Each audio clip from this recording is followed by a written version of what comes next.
You're listening to Adapt and Thrive, a survival guide for the modern marketer, with how modern marketers can thrive in the ever-changing and often intimidating landscape of digital marketing. Your survival guide begins now.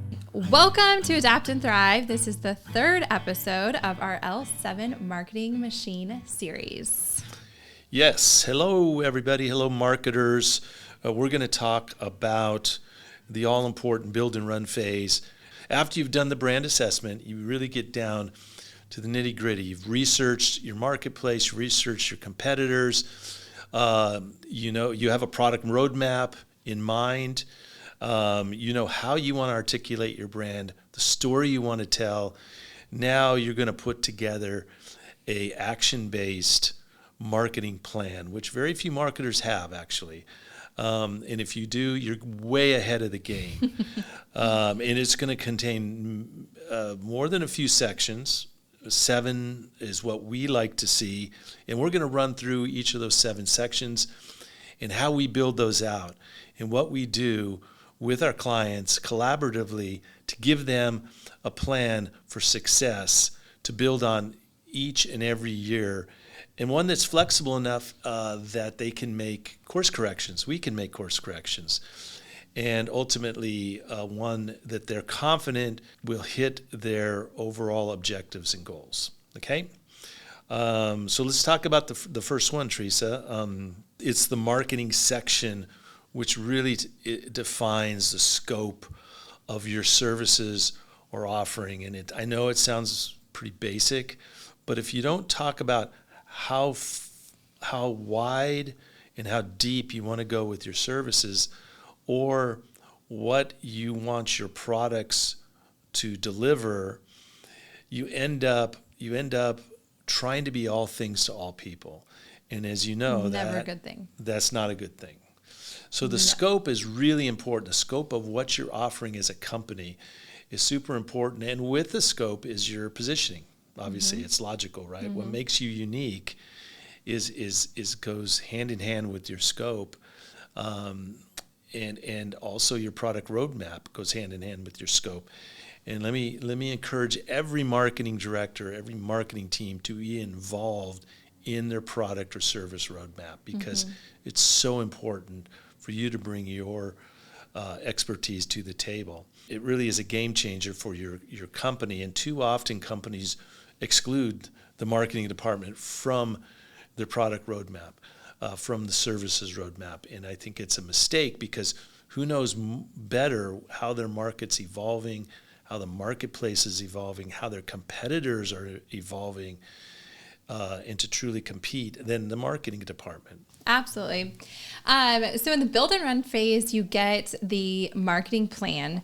I think it's important to roll it back a little bit and talk about how the blueprint phase impacts and affects the marketing plan and what gets put into the marketing plan.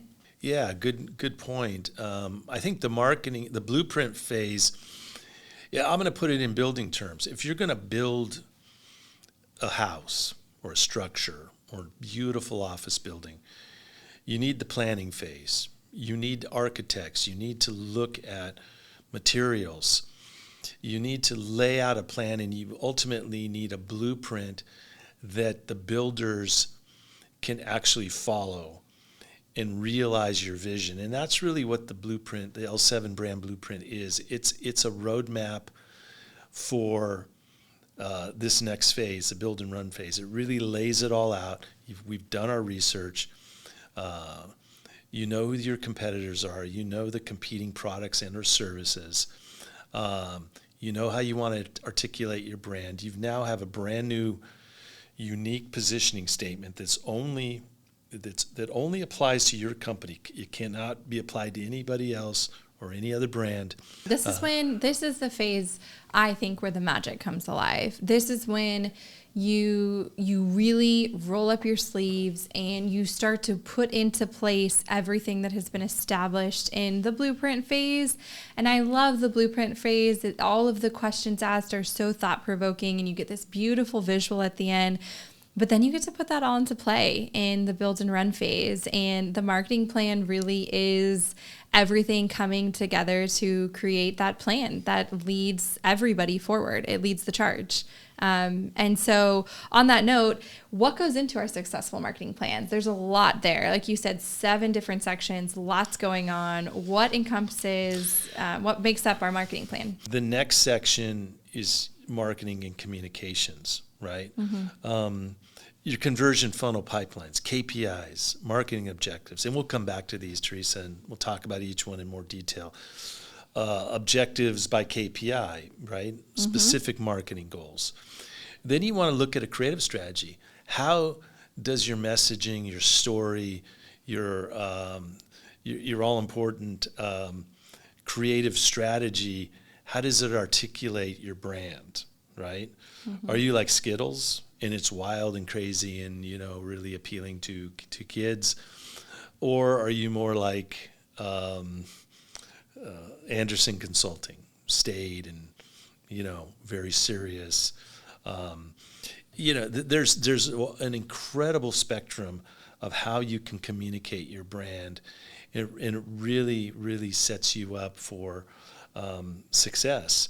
You're speaking specifically to your one, ideal customer profile, your primary target demographic, your avatar, whatever you want to call them these days. I mean, I'm hearing all kinds of terms thrown around for that vision of your customer. And I recommend that every company at least engage an agency in a creative strategy, because that's what agencies get paid for. That's what we're good at, right? That's what we excel at.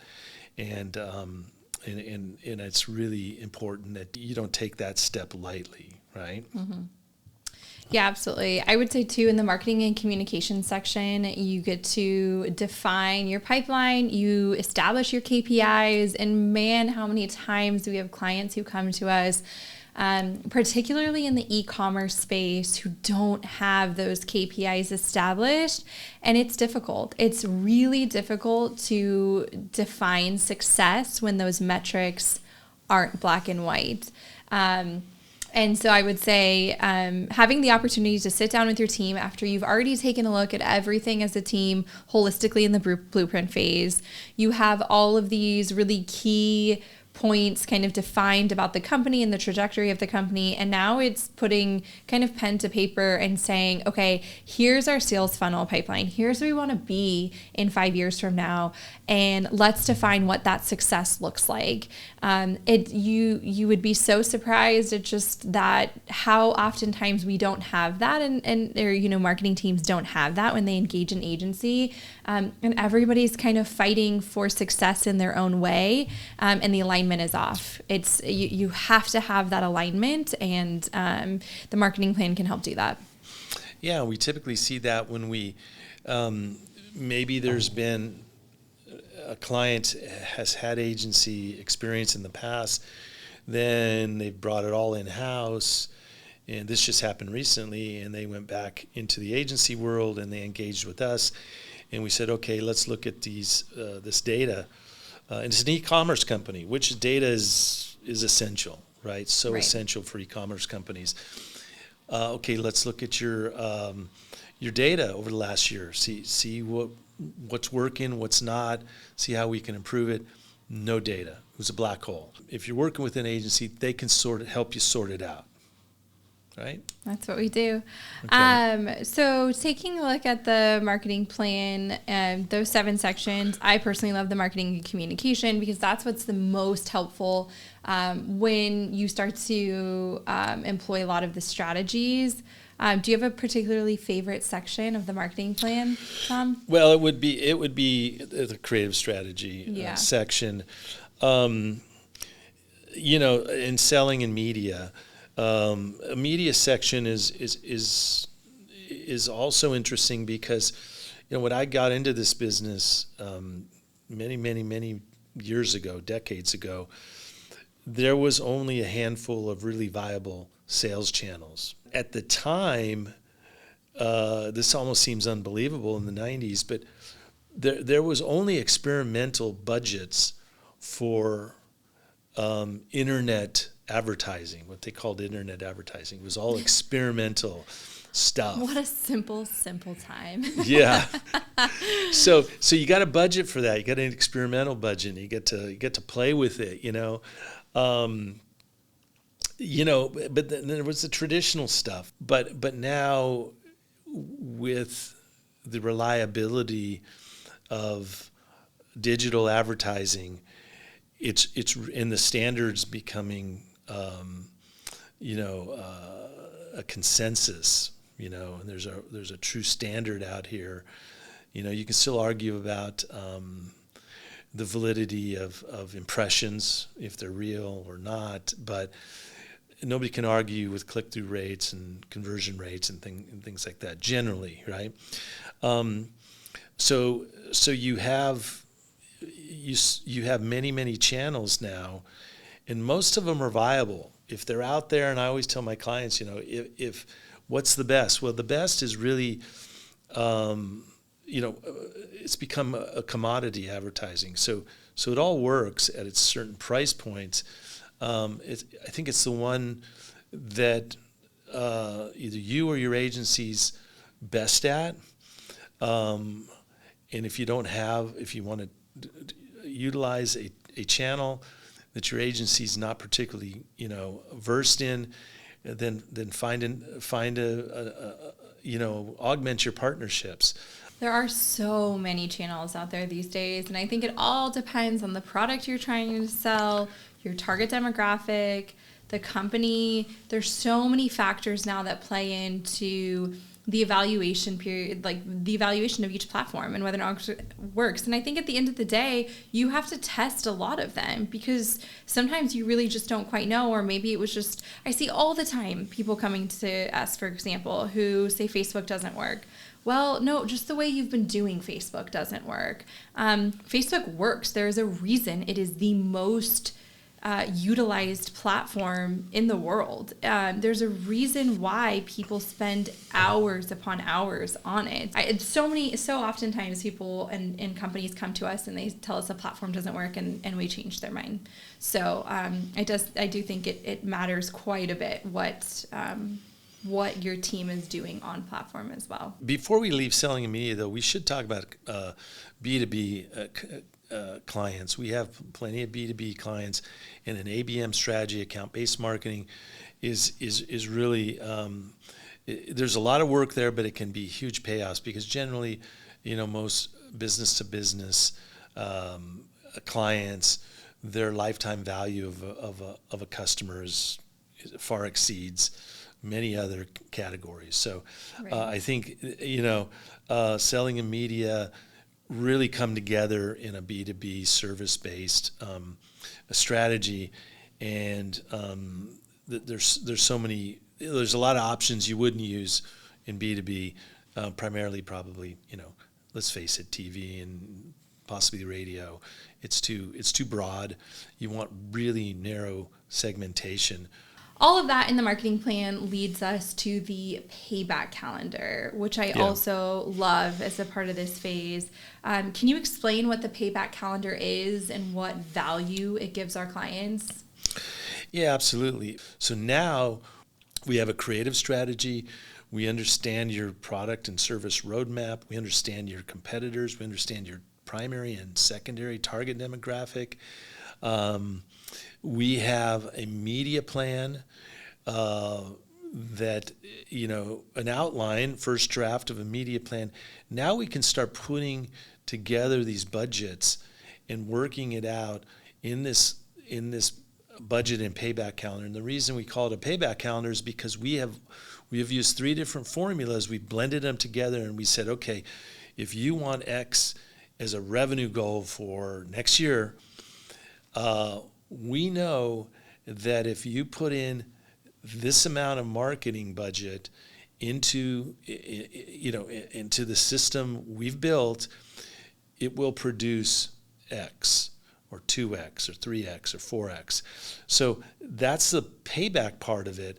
And it's really incumbent on us we're the only ones who do this, by the way. This is a proprietary process that L7 Creative has. We've perfected it over 17 years. And and it works.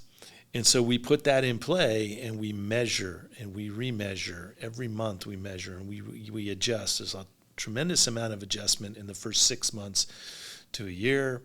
And then there's usually incremental tweaks after that. But that budget and payback calendar should start working immediately, because it's really putting into motion those previous 6 categories that we've built out with in collaboration with their clients' marketing team, and really came from that early foundation of the L7 brand blueprint. It sure helps us and our client, and it sure helps them visualize what their plan is, and that's the action part of it. And then we continually perfect it every month. All right, so we have the marketing plan. We start putting these strategies into action. We have done the work up front. We have put an immense amount of thought into it. It's all laid out in the marketing plan. The budget and payback calendar assigns budget, gives us benchmarks and goals to meet. And then we get going and everything starts to get working. And Tom, to your point, we're continually optimizing month over month. We have marketing summits and quarterly. We're going to get into all of that next time because that's in really our kind of like recalibrate and refuel phase where we take a look at everything we've established and we pivot along the way. I think the number one thing every marketer knows they need to do is you have to be quick on your feet in this digital world. And so you have to be able to pivot quickly and you have to let go of emotion. And if something's not working, you have to be able to drop it and start something new. So we'll talk about all of that in the recalibrate and refuel phase coming up next. Excellent. Yeah, no, thanks, Theresa. That is actually the actionable phase. It's when we've gone through phase 1 and phase 2, and now we're really putting it into play, and that's when we're starting to see the fruits of our labor, right? Mm-hmm. And clients starting to see that. They're starting to see it in an uptick in sales and revenue and selling success. That's where we turn them into rock stars, right? Yep. And it's a very collaborative approach, and it's going to be a great podcast, our next one. So stay tuned. Thanks for listening to this episode of Adapt and Thrive, a survival guide for the modern marketer. If you liked what you've heard, subscribe and drop a comment on what topics you'd like to hear in future episodes. Good luck out there, marketers. Until next time.